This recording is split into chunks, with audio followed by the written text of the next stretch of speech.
AIIMS heart और neuro की emergency में मरीजों के लिए 20 बेड रिजर्व। नई दिल्ली एम्स में अब इमरजेंसी के मरीजों को बेड मिलने में आसानी होगी। खासकर हार्ट अटैक और लकवा के मरीजों को तुरंत इलाज करने के लिए पहली बार इमरजेंसी में 20 बेड्स रिजर्व कर दिए गए हैं।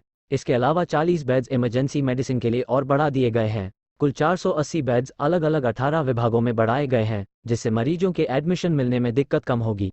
एम्स के प्रमुख बिल्डिंग से गायनी, पीडियाट्रिक्स सर्जरी और सर्जरी डिपार्टमेंट नए बने स्पेशल ब्लॉक में शिफ्ट करने के बाद कुल 480 बेड्स खाली हुए, जिसे अन्य डिपार्टमेंट में अलॉट किया गया है। लेकिन सबसे ज़्यादा हार्ट और न्यूरो के मरीजों को फायदा हुआ है।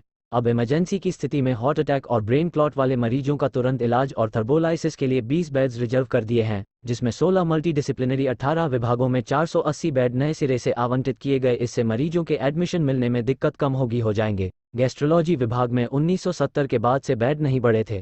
इस विभाग में 28 बेड थे, अब इस विभाग में 35 बेड और आवंटित किए गए हैं। गैस्ट्रोस्टाइनल सर्जरी और लिवर प्रत्यारोपण के लिए 40 बेड्स बढ़ाए गए हैं। इसके अलावा गठिया और हेमोटोलॉजी विभाग के लिए पहले एक भी बेड आवंटित नहीं था।